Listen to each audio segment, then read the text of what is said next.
Iba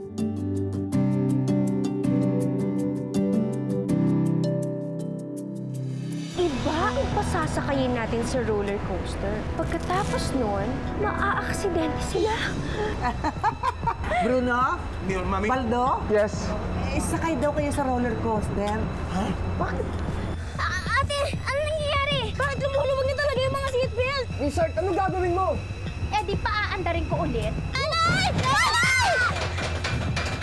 Nay! Mga anak ko. Anay! Dr. Charlene Reyes? Oo, ako nga. Naging pasyente mo ang anak ko, si Marcela Gonzalez. Alam ko may alam ka sa ginawa ni Simon sa anak ko.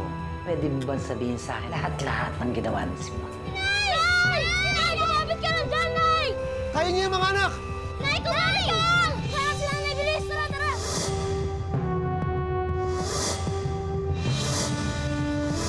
Mga anak ko. Nay!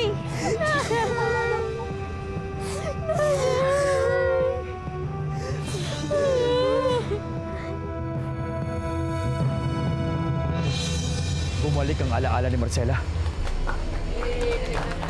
Hindi maaari to. Kuya! Ayun laking gustong kunin namin nila Farah! Hoy, guard! Tingnan mo yung mapang yun. May hawak na baril. Hoy! Ikaw! Hindi pa tayo tapos.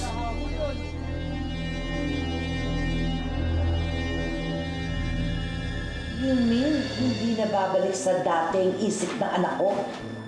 Hindi. Oh my God! Isa kang doktor. You should have known better. Alam mo bang pwede ka mawalan ng lisensya sa ginawa mo?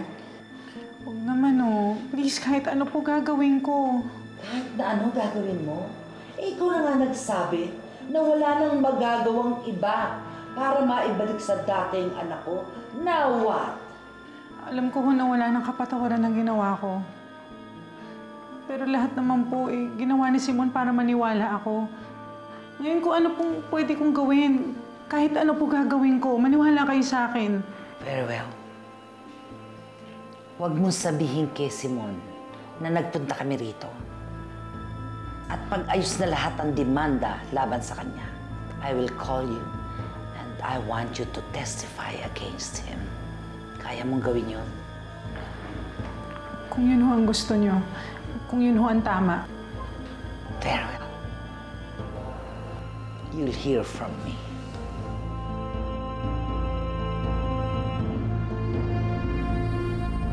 Sila nga po yung gumalaw sa controls ng roller coaster. Masasamang tao po sila. Oo, nakatakas sila ng kulungan. Huwag kayong mag-alala, ginagawa na namin ang lahat para makita sila. Talaga lang, ha? Len, sige po, maraming salamat po ha. Sana po mahuli niyo na sila dahil matagal na lang pinuputiri yung mga kaibigan ko.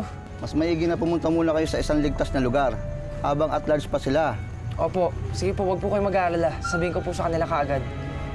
Halika na.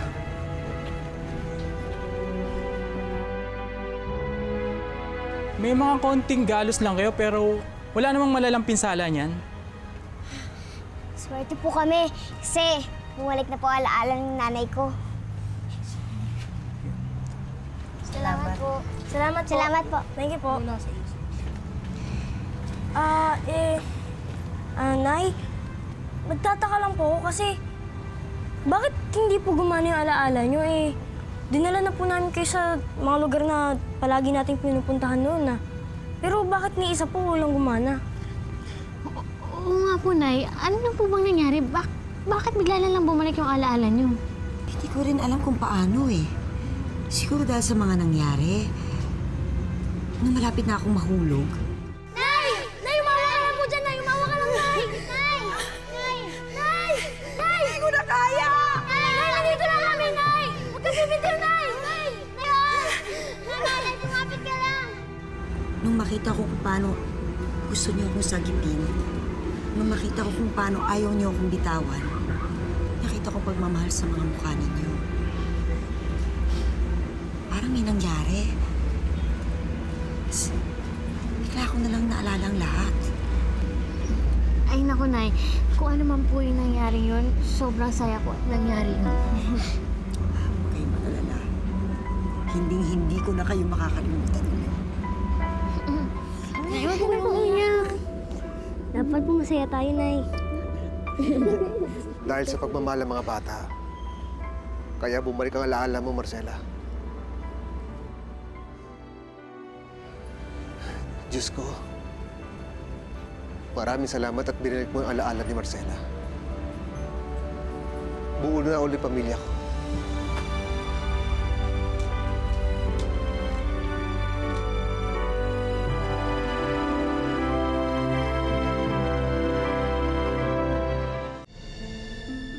Huwag mong sabihin kay Simon na nagpunta kami rito. At pag-ayos na lahat ng demanda laban sa kanya, I will call you and I want you to testify against him. Charlene. Simon, anong ginagawa mo dito?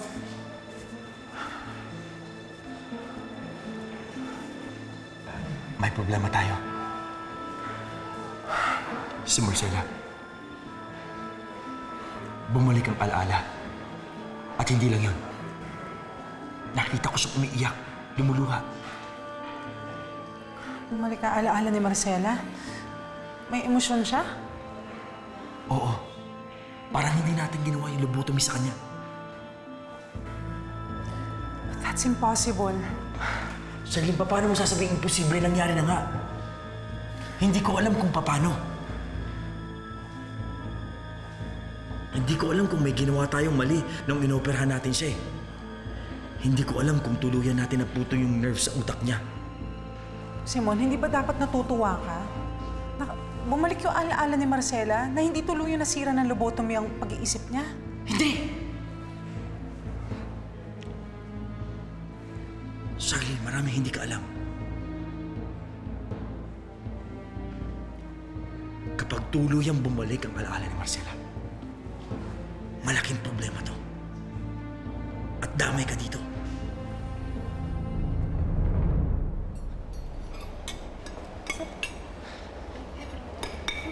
Nakausap ko na yung mga pulis. Sabi nila, mas mabuti daw kung huwag muna tayo umalis. Dahil na kumpirmado ang nakatakas sila Tita Daisy niyo. At gusto nilang gumanti. Huwag kayong mag-alala. May pera ako dito. Maghahanap tayo na matutuluyan natin ngayong gabi. Masama pala talaga nila Tita Daisy, no, Nay? Sila po na po yung kumidnap sa inyo, kaya tayo nagkaiwalay-hiwalay. Dapat lang talaga makulong siya sa ginawa nila. Pero, Nanay, kung natubos kayo ni Lola, paano kayo napunta kay Tito Simon? At bakit hindi niyo na kami maalala? Hindi ko rin alam eh. Basta't ang naaalala ko, kinidnap ako nila Daisy. Basta punta ako kay Simon. Ano ibig mong sabihin? Saka na ako magpapaliwanag. Ang mabuti pa, magtago ka muna. Magbakasyon ka. Maglaylo. Tatawagan na lang kita. Ang importante, walang makakaalam ng ginawa nating operasyon kay Marcela. Naiintindihan mo ba? Intayin mo yung tawag ko.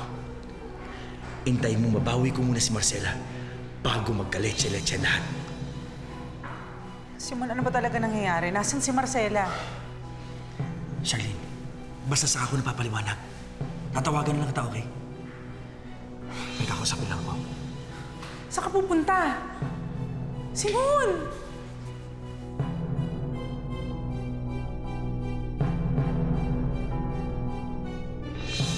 Ang suspecha ko, si Simon may ginawa sa isip ko para makalimutan ko ang dati kong buhay.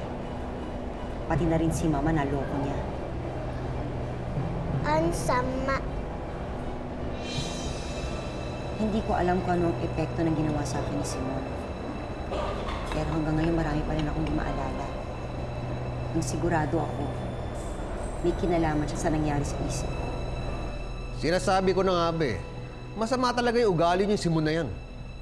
Mabuti na lang nilayo ka na namin sa kanya. We want refunds! We want refunds! We want refunds! We want refunds! Dahil sa kapalpakan niyo, hindi kayo mahuli! Kami palpak? Eh kayo nga ito, kung dumiskarte kayo,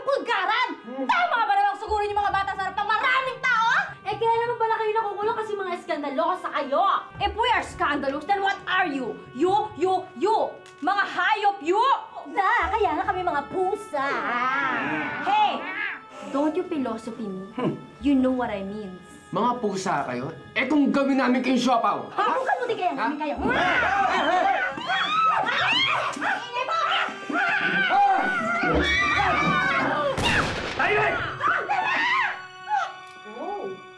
Look, do we have here? Simon, ano ginagawa mo dito? Hindi tayo dapat nag-aaway. Magkakakampi tayo.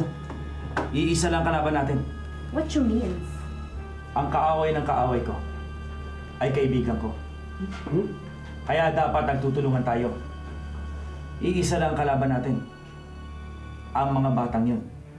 Kaya dapat magkampi-kampihan na tayo. I like that. I like what I'm hearing.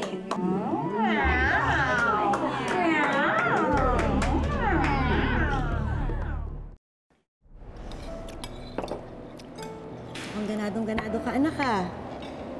Siyempre naman po, Nay. Ngayon lang po ulit ako nakakain, nakasama ka. Masarap po pala kumain na po ang pamilya. Alam niyo, Nay, takot na takot po ako noon. Akala ko hindi na kami maaalala. Akala ko hindi ka na babalik sa amin. Di ako naniniwalang mga anak ko ang mga yan. Di ba? Tigilan niyo na ako. Tigilan niyo na pamilya ko. Nay. Nay, may nasabi po ba ako?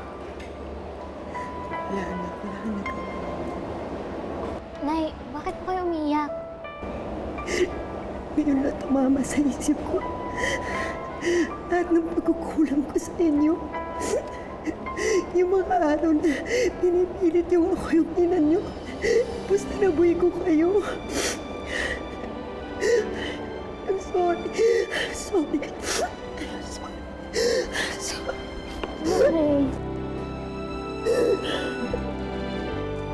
Huwag mo umiyak. Wala ka namang kasalanan eh. Nay, tahan na po, Nay. Naintindihan naman po namin kayo eh. Tsaka, hindi naman po natin ginusto lahat ng nangyari, di ba po?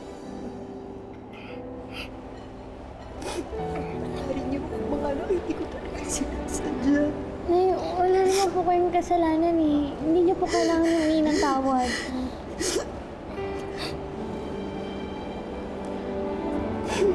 Huwag kang mag-alala. Simula ngayon, hindi na tayo magkakahiwalay. Palagi na tayong magkasama. Babawi ako sa lahat ng panahon hindi ko kayo kasama. Hindi na tayo magkakahiwalay, ha? Hindi mo po pa umiyak. Ay, tahan na po, Nay. Lenlen? Parang ngayon lang kita nakitang ganyan. Ay, hindi, Kuya. Manghal lang itong kinakain ko. Talaga?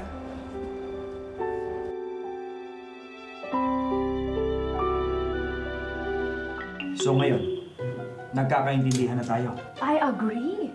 The more, the merrier. Basta sa aming mga bata, sa'yo si Marcela. Okay. Teka nga muna. Bakit mo gustong makuha si Marcela? Dahil mahal ko siya. Ha? Wizard mo si Marcela? Oo. Kaya ayoko na mangyari yung nangyari kanina. Sa susunod, ayoko madadamay si Marcela. Kaya kung may plano kayo tungkol sa mga batang yan, sana wag na maulit yung nangyari kanina.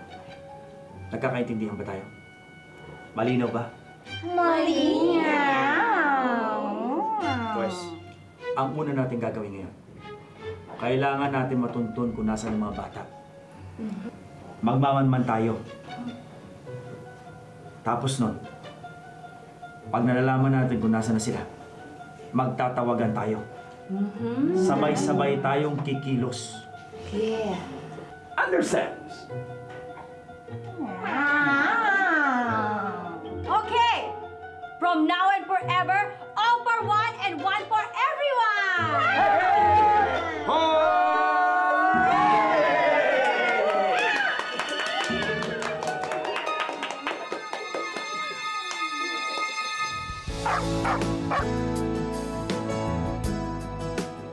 Bago niyo simulan ang pagtuturo sa aso, pagurin niyo muna ito. Ito ay para hindi masyadong malikot ang alaga niyo habang tinuturuan niyo.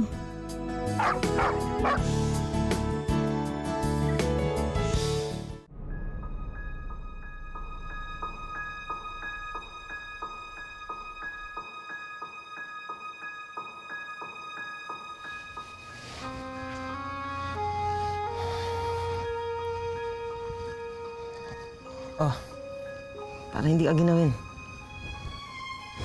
Salamat. May balita ka na ba sa kanila? Wala pa rin nga eh. Nag-text naman ako kay Artie. Kaya lang, hindi naman siya nag-reply. Tinatawagan ko, hindi rin naman sumasagot. Kaya na pa nga sila umaga-wala eh. Nag-aalala talaga ako ngayon, wala pa rin akong balita sa kanila. Sana nga wala nangyari sa kanilang masama.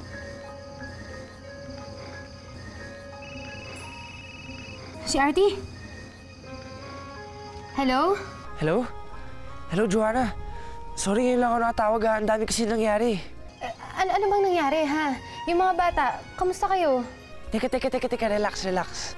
Okay lang kami. May good news nga ako eh. Bumalik na yung alaala ni Tita Marcela. Talaga? Oo nga eh. Bigla na lang. Galing. Kung mabuti naman kung ganun. Nasaan kayo? Bakit hindi pa kayo umuwi? Baka kasi hindi muna kami tumuloy dyan. Nakita kasi kami nila Mang Simon at Aling Daisy. Nakatakas naman kami, kaso ang sabi ni Tita Marcela, maghanap na muna kami ng kwarto kung saan man para safe. Ganun ba? O sige, basta ganito ha. Kapag alam mo na kung saan kayo tutuloy, i-text mo ko kaagad-agad. Pagkatapos, bukas na bukas, susunod kami dyan. Sige. Takitsa lang ha. Oh, kamusta na daw sila? Ligtas sila. Tsaka bumalik na yung alaala ng nanay Marcela nila. Ako, Norbert, ang saya-saya ko. Sa wakas nangyari na yung pinakagustong mangyari ng mga bata.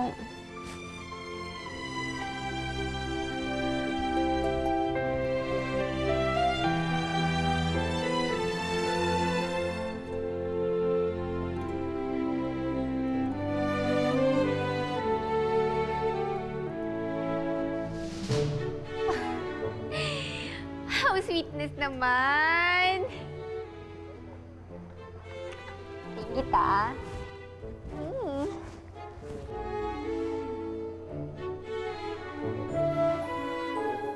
Tawagan ko na sila Joanna. Alam na nila yung nangyari. Titext ko na lang sa kanila kung saan tayo tutuloy ngayong gabi. Oo nga po, Nay. Saan po ba tayo tutuloy? Basta sundan nyo na lang ako. Dito kami palagi pupunta na ng tatay ninyo. Teka muna. Asan nga ba ang tatay ninyo? Asan ang tatay ninyo? Di ba dapat kasama nyo siya? At saka wala pa kayo nagkukwento sa akin tungkol sa tatay ninyo. Marcela, hindi mo pa alam na patay na ako. Oh! Paano ngayon to? Mga anak, ang tatay nyo.